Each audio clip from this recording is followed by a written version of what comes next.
Hi friends, SSV electrical work Telugu. ఈరోజు వచ్చేసి Samsung washing machine top loading మనకు tub cleaning ఏ విధంగా చేయాలి, ఎలా చేయాలి, ఏ పార్ట్స్ మనం టబ్ క్లీనింగ్ చేసుకోవాలనేది ఈ వీడియోలో పూర్తిగా చెప్పే ప్రయత్నం చేస్తా. స్కిప్ చేయకుండా పూర్తిగా చూడండి. మన ఛానల్ సబ్స్క్రైబ్ చేసుకోకపోతే సబ్స్క్రైబ్ చేసుకోండి. ఈ వీడియోకి అయితే ఒక లైక్ చేయండి. ఇది వచ్చేసి ఇన్లెట్ పంపు, దీన్ని కూడా నీట్గా క్లీన్ చేసుకోవాలి. వాటర్ అనేది లోపలికి పోవడం జరుగుతుంది. ఈ బ్రష్ కూడా కంప్లీట్గా చూడండి, డస్ట్ అయితే ఈ విధంగా ఉండడం జరిగింది. దీన్ని కూడా క్లీన్ చేసుకోవాలి. ఇది వచ్చేసి పల్స్ లెటర్ కూడా కంప్లీట్గా ఓపెన్ చేసుకోవాలి. ఓపెన్ చేసుకొని నీట్గా క్లీన్ చేసుకోవాలి. నెక్స్ట్ వచ్చేసి డిటర్జెంట్ బాక్స్ కూడా కంప్లీట్గా బయట తీసి నీట్గా క్లీన్ చేసి పెట్టుకోవాలి. ఫస్ట్ వచ్చేసి ట్యాప్ అనేది మనం బంద్ చేసుకోవాలి. బంద్ చేసుకొని ఇదైతే ఇన్లెట్ వాటర్ పంప్ అయితే ఈ పైప్ అయితే ఓపెన్ చేసుకొని లోపల బ్రష్ అయితే ఉండడం జరుగుతుంది. నీట్గా అయితే మనం క్లీన్ చేసుకోవాలి. చూడండి, దీని లోపల కనబడుతుంది బ్రష్. ఇది అనేది ఈ విధంగా బయట తీసుకోవాలి. ఈ విధంగా రానప్పుడు మనం నోస్ ప్లేయర్ కానీ స్కూలర్ తోటి గ్యాప్లో పెట్టి తీస్తే బయటకి అయితే రావడం జరుగుతుంది. ఇది 15 డేస్కి ఒకసారి లేదా 1 మంత్కి ఒకసారి క్లీన్ చేసుకుంటే మనకు వాటర్ ఫ్లోటింగ్ కూడా ఎక్కువ రావడం జరుగుతుంది. ఈ విధంగా డస్ట్ ఉండడం వల్ల మనకు వాటర్ యొక్క స్టోరేజ్ కూడా లేట్ కావడం జరుగుతుంది. ఈ టూత్ బ్రష్ అనేది ఒకటి ఈ విధంగా తీసుకొని ఈ ఫిల్టర్ అనేది నీట్గా క్లీన్ చేసుకోవాలి. చూడండి, వాటర్తో ఈ డస్ట్ ఉండడం వల్ల మనకు స్టోరేజ్ కూడా చాలా లేట్ కావడం జరుగుతుంది. ఈ విధంగా నీట్గా క్లీన్ చేసుకొని యాసిడ్గా మళ్ళీ మనం ఫిల్ చేసుకోవాలి. చూడండి, ఫిల్టర్ అయితే ఈ విధంగా నీట్గా క్లీన్ చేసుకున్నాం కదా. దీని లోపల కూడా డస్ట్ ఏమైనా ఉందనేది చూసుకోవాలి. చూసుకొని నీట్గా అయితే క్లీన్ చేసుకోవాలి. సేమ్ ఏ విధంగా ఓపెన్ చేసామో అదే విధంగా ఈ విధంగా ఫిల్టర్ అయితే పెట్టేసుకోవాలి. ఫిల్టర్ పెట్టినాక పైప్ అయితే మనం ఫిట్ చేసుకోవాలి. ఫిల్టర్ పెట్టినాక పైప్ అయితే ఈ విధంగా సేమ్ ఏ విధంగా ఓపెన్ చేసామో అదే విధంగా మనం ఫిట్ చేసుకోవాలి. ఇక్కడ లూజ్ కనెక్షన్ లేకుండా ఫిట్ చేసుకోవాలి. లేకపోతే మనం ట్యాప్ ఆన్ చేసినప్పుడు వాటర్ అయితే లీక్ అయ్యే అవకాశం ఉంటుంది. చూడండి, మనం లోపల ఫిల్టర్ ఉంది కదా, ఇది అనేది ఈ విధంగా పుషింగ్ చేయాలి. ఇక్కడ మనకు క్లిప్ ఆప్షన్ ఉంటుంది. ఈ విధంగా నొక్కితే ఫిల్టర్ అయితే మనకు బయటికి రావడం జరుగుతుంది. చూడండి, ఈ ఫిల్టర్ కూడా మనం నీట్గా క్లీన్ చేసుకోవాలి. చూడండి, ఇది వస్తుంది. టూత్ బ్రష్ తోటి ఈ విధంగా ఫిల్టర్ అంతా నీట్గా డస్ట్ అనేది లేకుండా క్లీన్ చేసుకోవాలి. ఈ డస్ట్ ఉండడం వల్ల టబ్ అనేది కూడా లోపల స్మెల్ రావడం జరుగుతూ ఉంటుంది. చూడండి, ఫిల్టర్ వెనకాల కూడా డస్ట్ ఉండడం జరిగింది. ఈ విధంగా నీట్గా క్లీన్ చేసుకోవాలి. అండి, మొత్తం క్లీన్ చేసుకున్నాక ఫిల్టర్ అయితే సేమ్ మనం ఏ విధంగా తీసామో అదే విధంగా కరెక్ట్ లాక్ చేసుకోవాలి. ఇది మనకి లోపలికి ఫ్రెషింగ్ ఏందో లేదనేది కరెక్ట్ చూసుకోవాలి. సైడ్లు కరెక్ట్గా ఫ్రెష్ అయినా లేదనేది చూసుకోవాలి. సో నెక్స్ట్ వచ్చేసి ఈ డిటర్జెంట్ బాక్స్ కూడా మనం బయటకి ఈ విధంగా గట్టిగా లాగితే బయటకి అయితే రావడం జరుగుతుంది. దీనికి ఇక్కడ కింద 2 లాక్స్ ఉండడం జరుగుతుంది. పెట్టేప్పుడు జాగ్రత్తగా ఇక్కడ లాక్లు కరెక్ట్ ప్రెస్ అయినా లేదా చూసుకొని పెట్టుకోవాలి. చూడండి, డిటర్జెంట్ బాక్స్ మనం బయట తీయడం వల్ల మనకి దీని లోపల ఈ విధంగా డస్ట్ అయితే ఉండడం జరిగింది. కూడా కంప్లీట్గా ఓపెన్ చేసుకొని వీటి కింద కూడా నీట్గా క్లీన్ చేసుకోవాలి. ఇది మొత్తం నీట్గా క్లీన్ చేసుకుంటే మనకు పర్ఫెక్ట్గా క్లీన్ అయిపోద్ది. చూడండి, ఈ టూత్ బ్రష్ తీసుకొని ఈ డిటర్జెంట్ బాక్స్లో ఈ విధంగా డస్ట్ అనేది మొత్తం కంప్లీట్గా లేకుండా క్లీన్ చేసుకోవాలి. మనకు ఈ విధంగా డస్ట్ ఉండడం వల్ల కూడా ఊకే స్మెల్ అయితే రావడం జరుగుతూ ఉంటుంది. చూడండి, ఈ విధంగా మొత్తం నీట్గా డస్ట్ లేకుండా గ్యాబ్లల్లో నీట్గా క్లీన్ చేసుకోవాలి.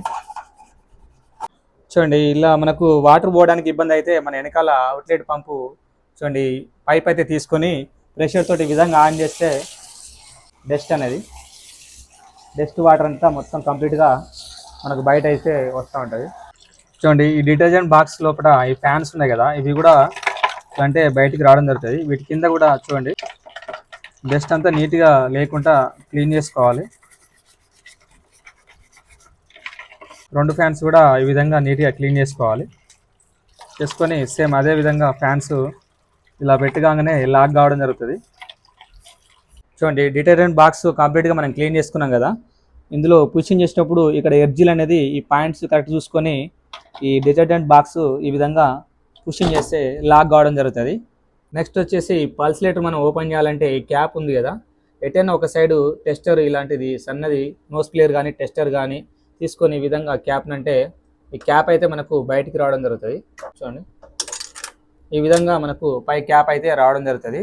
ఇక్కడ నట్ బోల్ట్ ఉండడం జరుగుతుంది. ఈ నట్ బోల్ట్ అనేది లూజ్ చేస్తే ఈ పల్స్ లెటర్ అయితే మనకు కంప్లీట్గా బయటికి రావడం జరుగుతుంది. ఈ పల్స్ లెటర్ కింద కూడా కంప్లీట్గా నీట్గా క్లీన్ చేసుకోవాలి. చూడండి, ఈ విధంగా టీప్ అనేది తీసుకోవాలి. లేకపోతే మనకు రేంజ్ ఉంటే రేంజ్ పెట్టి కూడా ఓపెన్ చేసుకోవచ్చు. పల్స్ లెటర్ని ఈ విధంగా పట్టుకొని స్క్రూ అనేది ఓపెన్ చేస్తే పల్స్ లెటర్ అయితే మనకు బయటికి రావడం జరుగుతుంది. టీతో చూడండి, ఈ స్క్రూ అయితే మనకు బయటికి రావడం జరిగింది. ఈ విధంగా షేక్ చేసుకుంటా బయటికి పల్స్ లెటర్ అయితే తీసుకోవాలి. చూడండి, కాకపోతే ఈ మధ్యలో క్లీన్ చేశారు కాబట్టి టబ్ అయితే నీట్గా క్లీన్ అవ్వడం జరిగింది. లేకపోతే ఈ గ్యాప్లలో చాలా వరకు డస్ట్ వచ్చే అవకాశం ఉంటుంది. మన బట్టల డస్ట్ అంతా ఈ గ్యాప్లో ఉండడం జరుగుతుంది. ఈ విధంగా పల్స్ లీటర్ ఓపెన్ చేసి దీని కింద డస్ట్ అనేది ఏమైనా ఉందా అనేది నీట్గా క్లీన్ చేసుకొని అదేవిధంగా పల్స్ లీటర్ అయితే మనం ఫిట్ చేసుకోవాలి. ఈ గ్యాప్లలో డస్ట్ ఎక్కడ లేకుండా అనేది నీట్గా క్లీన్ చేసుకోవాలి. చూడండి, ఈ పల్స్ లీటర్ అయితే మనం బయట తీసాం కదా, చాలా గ్యాప్ వచ్చినప్పుడు దీని కింద మొత్తం డస్ట్ అయితే ఉండడం జరుగుతుంది. మన బట్టల యొక్క డస్ట్ మురికి అంతా ఉండడం జరుగుతుంది. ఇదైతే నీట్గానే పల్స్ లీటరు చూడండి పెట్టేటప్పుడు లోపల థ్రెడ్డింగ్ అయితే కరెక్ట్ ఉండడం జరుగుతుంది. సైడ్ కటింగ్స్ కరెక్ట్ లాక్ అయిందో లేదనేది పల్స్ లీటర్ చూసుకోవాలి. లేకపోతే లోపల పల్స్ లీటర్ కింద థ్రెడ్డింగ్ అయితే పోయే అవకాశం ఉంటుంది. నట్టు అయితే తీసాం కదా, అదేవిధంగా మళ్ళీ ఫిట్ చేసుకోవాలి. అండ్ పల్స్ లీటర్ అయితే ఫుల్ టైట్ అయితే వేసుకోవడం జరిగింది. మరీ లూజ్ వేసుకుంటే పల్స్ లీటర్ యొక్క కింద థ్రెడ్డింగ్ ఉండి అది లూజ్ కరెక్ట్ టైట్ కాక ఈ పల్స్ లీటర్ కింద ఈ పల్స్ లీటర్ డ్యామేజ్ అయ్యే అవకాశం ఉంది. ఫుల్ టైట్ అయితే వేసుకోవాలి. ఈ క్లిప్స్ ఏ విధంగా ఎట్ సైడ్ ఉన్నాయో చూసుకొని ఈ విధంగా పెట్టుకుంటే మనకు ఈ క్యాప్ అయితే లాక్ అవ్వడం జరుగుతుంది. ఫస్ట్ వచ్చేసి వాషింగ్ మిషన్ యొక్క స్విచ్ అయితే మనం ఆన్ చేసుకోవాలి. ఈ సామ్సంగ్ టబ్ క్లీనింగ్ పౌడర్ వేసుకున్నప్పుడు మనం ఈ డ్రమ్ లోపల కొంత, ఈ డిటర్జెంట్ బాక్స్లో కొంత అయితే మనం వేసుకోవాలి. ఈ డీ స్కేల్ వేసుకునే ముందే మనం ఫస్ట్ వచ్చేసి ఇన్లెట్ పంపు, మనం టబ్ క్లీనింగ్, డిటర్జెంట్ బాక్స్ అయితే క్లీన్ చేసుకున్నాక మనం వాషింగ్ మిషన్ అయితే ఆన్ చేసుకోవాలి. ఫస్ట్ వచ్చేసి పవర్ బటన్ అయితే ఆన్ చేసుకొని చూడండి, వాషింగ్ మిషన్ అయితే ఆన్ చేసుకున్నాక ఈ టబ్ క్లీనింగ్ పౌడర్ అనేది ఈ డిటర్జెంట్ బాక్స్ ఓపెన్ చేసి ఇందులో కొంత వేసుకోవాలి. మిగతాది ఈ టబ్లో అనేది మొత్తం వేసేసుకోవాలి. చూడండి, ఇక్కడ టబ్ క్లీనింగ్ ఆప్షన్ ఉంది కదా, దీన్ని అనేది ఈ బటన్స్ ఈ విధంగా నొక్కి పడితే మనకి ఇక్కడ టబ్ క్లీనింగ్ 93 అయితే రావడం జరుగుతుంది. ఇక్కడ ఆప్షన్ కూడా రావడం జరుగుతుంది.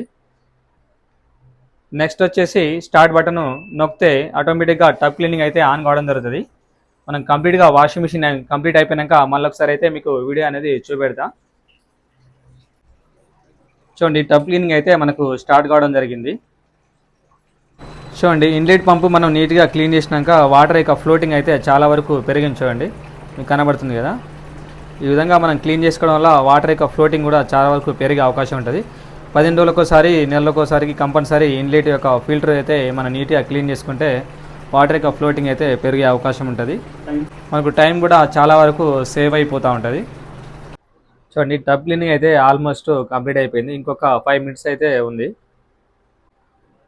వాషింగ్ మిషన్ అయితే ఆల్మోస్ట్ టబ్ క్లీనింగ్ అయితే అయిపోయింది. చూడండి,